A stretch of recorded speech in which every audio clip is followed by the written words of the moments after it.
अक्षय तृतीया, भगवान विष्णू आणि माता लक्ष्मींची एकत्रित पूजा कशी करावी, अक्षय तृतीयेला कोणती सेवा करावी, अक्षय पात्र कसं भरावं जेणेकरून माता लक्ष्मीचा अखंड वास आपल्या घरात राहील. अक्षय तृतीया 3.5 मुहूर्तापैकी एक संपूर्ण असा मुहूर्त. या दिवशी भगवान विष्णू आणि माता लक्ष्मीची एकत्रित पूजा करायची असते, पितरांची सेवा करायची असते. या दिवशी केलेली सेवा अक्षय काळ तुमच्या सोबत असते. आजच्या व्हिडिओमध्ये आपण अक्षय तृतीयेला अक्षय पात्र कसं भरावं, माता लक्ष्मी आणि भगवान विष्णूंची एकत्रित पूजा कशी करावी, कुठली सेवा करावी जेणेकरून अक्षय काळ लक्ष्मी आपल्या सोबत राहील. आणि अक्षय तृतीयेला खरंच भाग्यवान लोकच ही सेवा करतात. कुठली आहे सेवा, तर चला व्हिडिओला सुरुवात करते. सगळ्यात आधी मांडणी कधी करायची, तुम्ही दिवसभर कधीही करू शकता. सकाळी केली तरी चालेल, पण संध्याकाळी केली तरी सुद्धा चालेल. म्हणजे जो काही पात्र आपण भरून ठेवणार आहे अक्षय पात्र, तर तो तुम्ही संध्याकाळी भरून ठेवला तरी हरकत नाही. दुसरं, सेवा कोण करू शकतो, तर सेवा कोणीही करू शकतो. एखाद्या स्त्रीला जर मासिक धर्म आला असेल तर तिच्या घरातील पुरुष मंडळींनी जरी ही सेवा केली तरी हरकत नाही. तर चला आपण बघूया की नेमकी अक्षय पात्र भरायचं कसं. आता मी सगळी मांडणी करून घेतलेली आहे, फक्त तुम्हाला मी तोंडी सांगते. आपल्या घरात भगवान विष्णू आणि माता लक्ष्मीचा एकत्रित फोटो असेल तर तो समोर ठेवायचा आहे. त्याच्या समोर इथे गणपती बाप्पांची मूर्ती, बाळकृष्णाची मूर्ती आणि माता लक्ष्मीची मूर्ती, समोर श्रीयंत्र ठेवायचं आहे.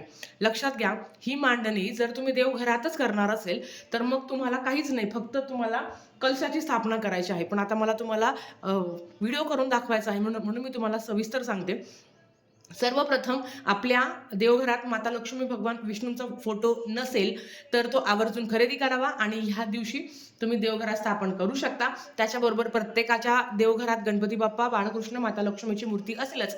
ताई माता लक्ष्मीची मूर्ती नाही आहे तर तुम्ही सुपारी स्वरूप, जे आपण प्रत्येक वेळेस, ज्यांच्याकडे माता लक्ष्मीची मूर्ती नाही आहे तर सुपारी स्वरूप तुम्ही माता लक्ष्मीची, म्हणजे तुम्ही सुपारी घ्या आणि ती माता लक्ष्मी स्वरूप तुम्ही तिची पूजा करू शकता. श्रीयंत्र असेल तर आवर्जून इथे सुद्धा तुम्हाला श्रीयंत्र ठेवायचं आहे. आणि जर तुम्ही देवघरातच जर तुम्ही मांडणी करणार असेल तर मग तुम्हाला वेगळं काही करायची गरज पडत नाही. ही मांडणी तुम्ही सकाळीच शक्यतो करून घ्या, किंवा शक्य असेल तर मग तुम्ही संध्याकाळीही करू शकता. कारण सकाळी पितरांची सेवा पण असणार आहे, बरीच गडबड असणार आहे. तर तुम्हाला जसं शक्य होईल तसं. एवढंच आहे, मांडणी करण्याच्या आधी किंवा जो काही आपण कलश भरून ठेवणार आहे त्याच्या आधी घरातली देवपूजा झालेली पाहिजे. तर आता सगळ्यात आधी आपल्याला गणपती बाप्पांच्या मूर्तीवर अभिषेक करायचा आहे.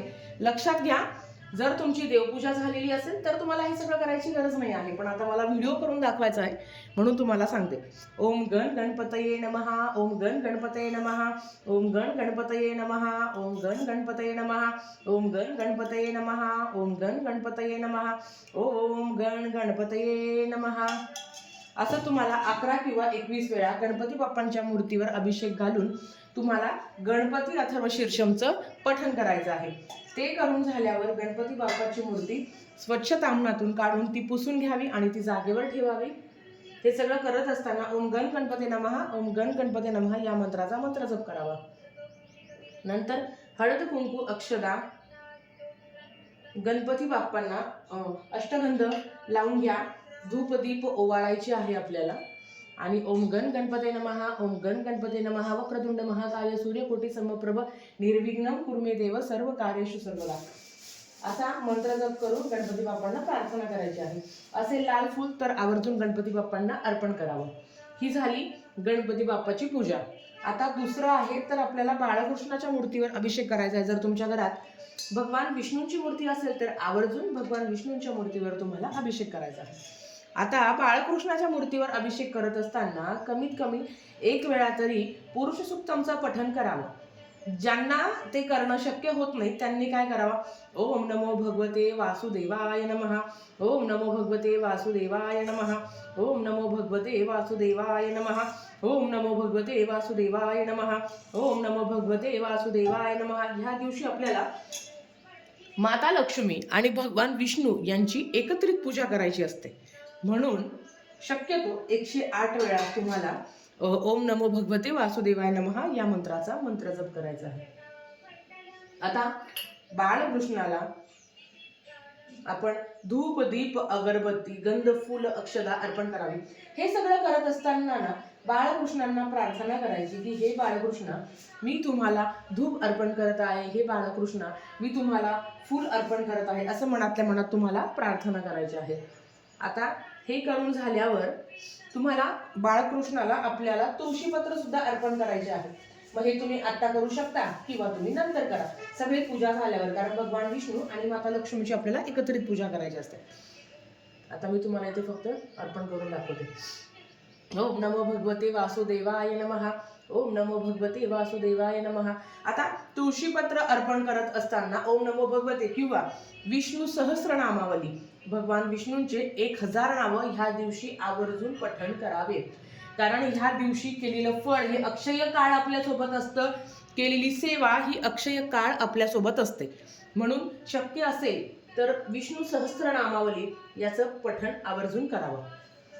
आता तुम्हाला शक्य असेल तर तुम्ही ते म्हणा, किंवा 108 वेळा एक जरी तुळशीपत्र अर्पण केली आणि 108 वेळा तुम्ही ओम नमो भगवते वासुदेवाय नमः या मंत्राचा मंत्र जप केला तरी हरकत नाही. आता माता लक्ष्मीच्या मूर्तीवर अभिषेक करायचा आहे. हा तुम्ही दुधाने करा, पंचामृताने करा, साध्या पानाने केला तरी चालेल. आता काय करायचं आहे, आवर्जून 16 वेळा श्री सुक्तमचं पठण करावं. इतका सुंदर दिवस आहे तर सेवा करताना अजिबात कंजूसपणा करू नये. ज्यांना श्री सुक्तम म्हणणं शक्य नाही त्यांनी काय करावं, ओम श्री महालक्ष्मी नमः. ओम श्री महालक्ष्मी नमः. ओम श्री महालक्ष्मी नमः. ओम श्री महालक्ष्मी नमः. ओम श्री महालक्ष्मी नमः.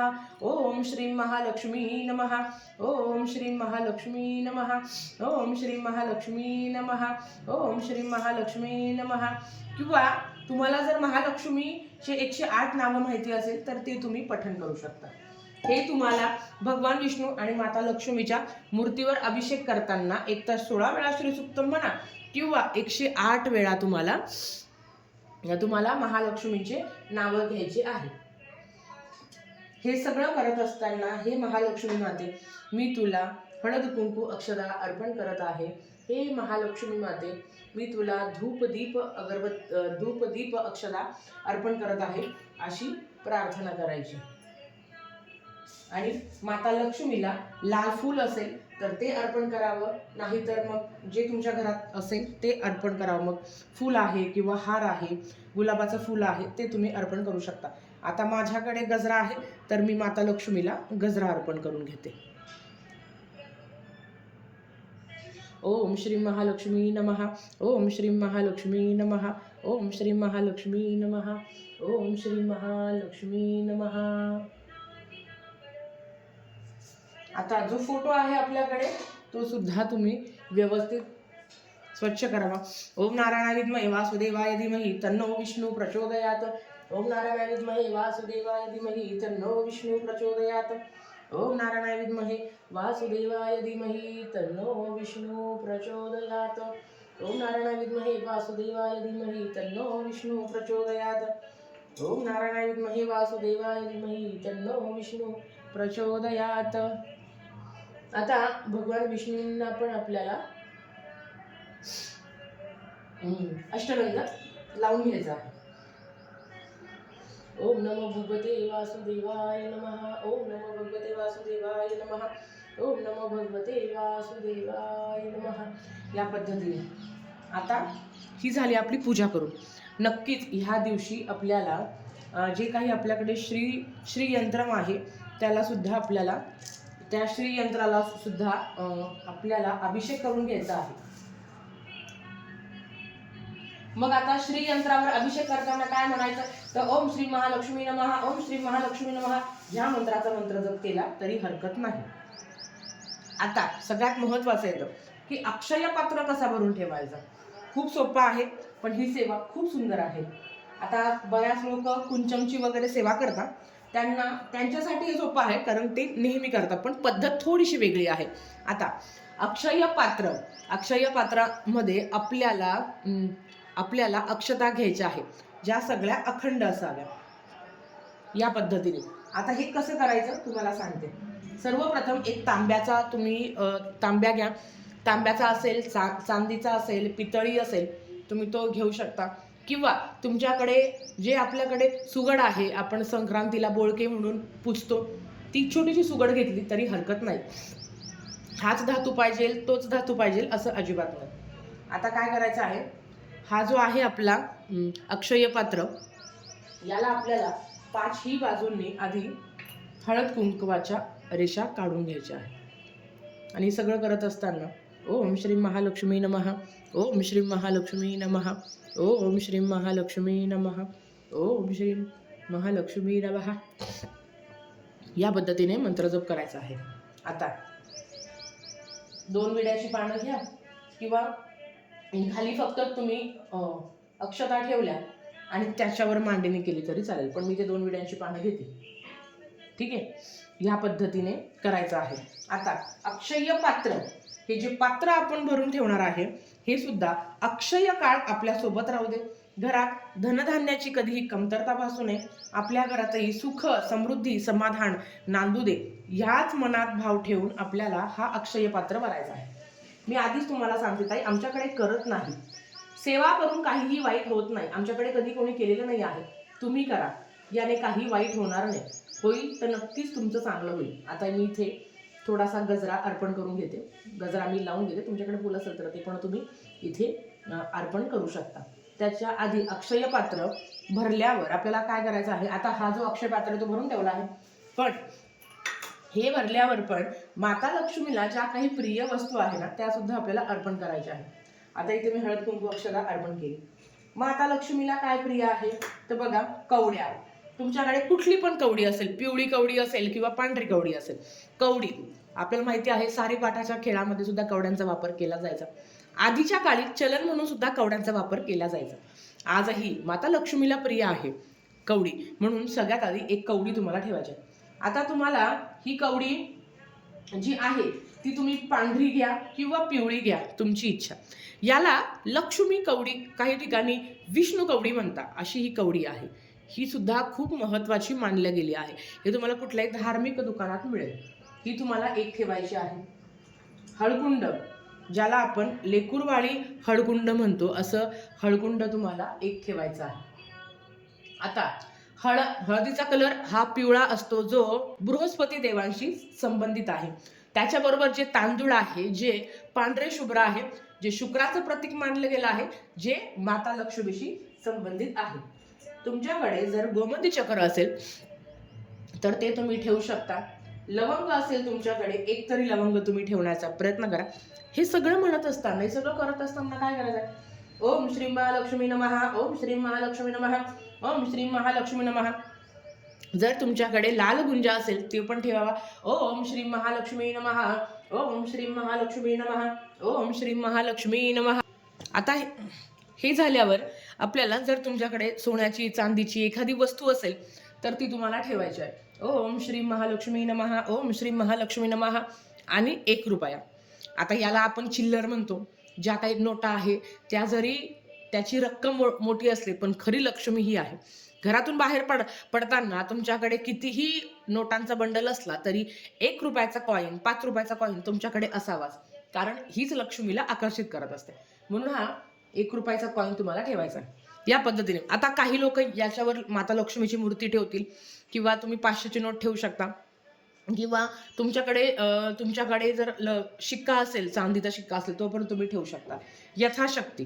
या पद्धतीने आता हे करून झाल्यावर ह्या सगळ्यांना हळद कुंकू अक्षता अर्पण करावी आणि माता लक्ष्मीला हीच प्रार्थना करावी की हा जो काही अक्षय कलश आहे, हा ज्या पद्धतीने मी भरून ठेवला आहे त्याच पद्धतीने अक्षय काळ माझ्या घरात माता लक्ष्मीचा वास असावा. सगळे जे काही ग्रह आहे त्यांचं माझ्यावर चांगलं वर्चस्व असावं. माझ्या आयुष्यात कधी धनधान्याची कमतरता भासू नये. आणि ज्या काही मी सेवा केलाय, फक्त अक्षय पात्र भरलं झालं असं नाही, सेवा महत्वाची आहे. मूळ अंग आपला सेवाच आहे. आता सेवा काय करायची तर अर्थात हे करून झाल्यावर तुम्ही माता लक्ष्मीची आरती करायची असते.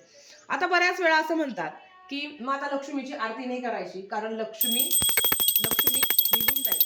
मला एक म्हणायचं आहे, आरती म्हणजे काय, आपण आई लक्ष्मीची स्तुती करत असतो. स्तुती केल्यावर माता लक्ष्मी का निघून जाईल. आरती आपण प्रत्येक मंदिरात पाहिलं तर आजही आरत्या वगैरे केल्या जातात, असं अजिबात नाही आहे. माता लक्ष्मीची आरती करायची आहे आणि मेन म्हणजे सेवा काय करायची, सेवा चुकवायची नाही.